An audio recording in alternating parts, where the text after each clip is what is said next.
An AEW star is supposedly suspended from the company. We're going to talk about that plus so much more right here on the Ango Show. Yes. Welcome back to the Ango Show. Ladies and gentlemen, we're going to kick things off. I just want to talk about this briefly. Tony Khan showed up at the NFL Draft War Room. NFL Network was covering it. They acknowledged that he was hit with a pile driver, probably one of the only executives in a war room that went through it. And this man actually wore a neck brace. Now, look, I don't care if you hate AEW, and genuinely speaking, I don't care if you love AEW. Because at the end of the day, if you love and hate what it is that you love and hate, that's completely fine. You have that right. But I got to acknowledge, this is cool, okay? Now, look, maybe Tony Khan could have sold the injury a little bit more with the way he was moving his neck and whatever. But the fact that this man really wore the neck brace, it just speaks volumes to how important it is to keep kayfabe alive. It's a lost art. A lot of people don't do it too often. I see people in WWE and AEW trying to do this, but not everybody does it, you know? And look, Tony Khan's got to get his props here. I honestly respect the hell out of it. It's really cool that he did this. Now, you have a lot of people for some reason arguing that the CM Punk footage needed to be shown for this to happen. As cool as I think this angle is, and as cool as I think Tony Khan actually selling this angle, like, I think it's cool. You didn't need to show the CM Punk footage to do this. It literally does not go hand in hand. But nonetheless, I just thought this was absolutely cool. And to be honest, Pat McAfee was talking about it on his show. You got a lot of people talking about it. ESPN and all these different places are talking about it. And ultimately, it's bringing eyes to professional wrestling. Will this have an impact on its viewership or its attendance or anything like that? I don't think so, but it's cool because it's got people talking. And at the end of the day, when people are talking, whether it's good or bad, at least people are talking about you. Tony Khan could have easily just said, screw it, and not keep kayfabe alive. I was actually more shocked by the reaction to Shad Khan, his father, because he kind of looked at him like, what the hell are you doing, my son? You know, but very funny, very cool, just in general to see kayfabe being kept alive here. I just want to kind of throw that opinion out there. Ladies and gentlemen, WWE WrestleMania. We talked about WrestleMania 41 going to Minnesota. We talked about it going to Vegas. There was a lot of momentum that Minnesota would be getting WrestleMania 41, and they were considered the front runner. Then Undertaker on the podcast was talking about how he pretty much leaked that it was Las Vegas. Now there seems to be a change. Dave Meltzer has reported the following. He says, regarding rumors of WrestleMania for May 3rd and May 4th in Las Vegas, from what we are told, it's not locked in, but it is being talked about as a possibility.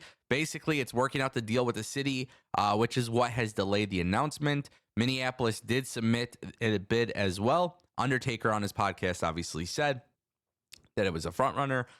Look, my thoughts are this. WrestleMania 41, Roman Reigns versus The Rock. It's the biggest main event of all time. I know The Rock versus Cody is a match that they got to do at some point. They already started teasing it. I think it's important that WWE does that at SummerSlam or Royal Rumble. I don't need to see that match happen at WrestleMania 41. Bloodline Civil War is happening. Jacob Fatu is coming to WWE at some point in the very near future. Tama Tonga's already there. Paul Heyman and Solo Sikoa's there. Jimmy Uso's out with an injury. There might be a ton of variables that impact the storyline, but ultimately, Bloodline versus Bloodline is the way to go. I fully expect Tama Tonga and Jacob Fatu to be on the WrestleMania card next year. I fully expect the Usos to be on the WrestleMania card next year. And I fully expect Roman Reigns versus The Rock. WrestleMania 41 and Las Vegas, it's big. It's massive. I would want to be there. At the end of the day, we'll see what happens. I do find it interesting that they want to push it back to May, but I actually think that's a great idea. I think pushing it back to May makes a lot of sense. What I would do if I were WWE, if you do King of the Ring next year or Crown Jewel or whatever pay-per-view that it is that you do in Jeddah, Saudi Arabia, I would just move that to before WrestleMania. And that's just kind of how I look at it. But we'll see if WWE ends up filling the gap with the pay-per-view, or does WWE decide to just kind of have a longer build to WrestleMania? Both options, I think, are fine as of now. I want to turn our attention to the WWE PG era. We've talked a lot about this new era that WWE has. And look, I might not agree with a lot of stuff that Dave Meltzer says regarding the WWE, but I do find this fascinating because I think it does align with public opinion. I think the overall consensus is that this is over.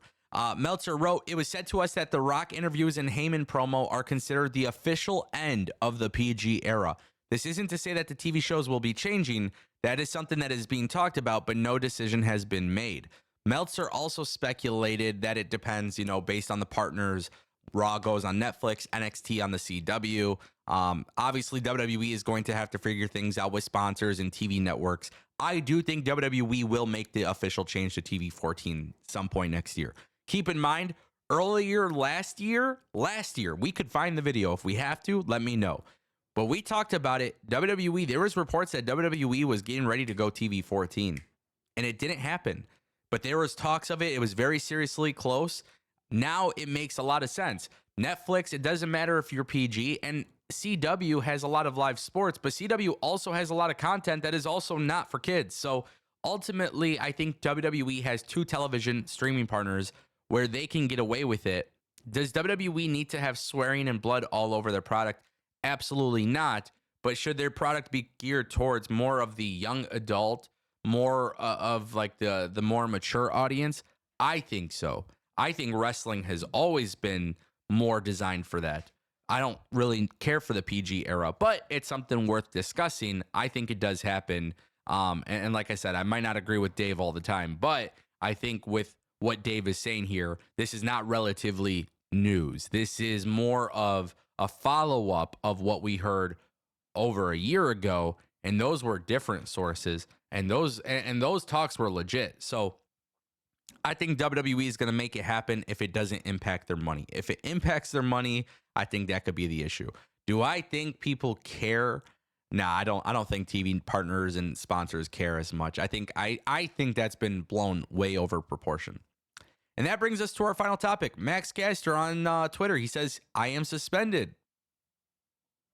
Pretty simple, pretty vague.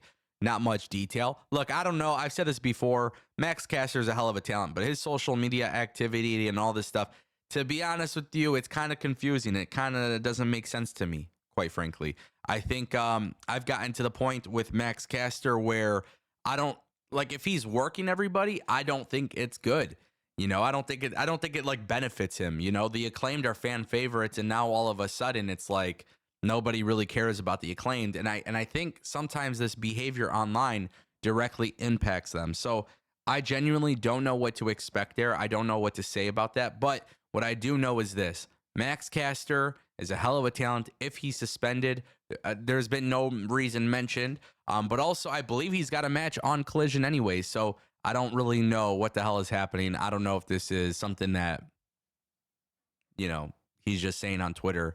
But at the end of the day, I don't think it's a good look either way. So let me know what you guys think, ladies and gentlemen. That is the Ango Show.